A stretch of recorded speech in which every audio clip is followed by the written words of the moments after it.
Mang Jamal, malakas po ba yung Magnum 357? Ang sabi, ang Magnum 357 ang pinakamalakas na baril sa buong mundo. Mang Jamal, bakit to iba-iba ang mga bala? Tulad ng baril, iba-iba ang uri ng bala. Paliliwanag ko sa inyo para malaman nyo kung bakit ko pinagbabawal sa inyo ang paglaro ng baril. Ang balang ito ang tinatawag na piercer. Tumatagos ito sa pader, semento o hollow blocks. Si Mang Jamal, hindi pwede magtago sa likod ng semento o hollow blocks.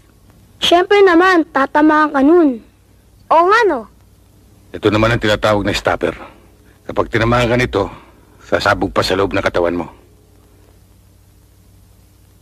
Ito naman ang blaster. Ang balang ito ay sumasabog. Parang shotgun.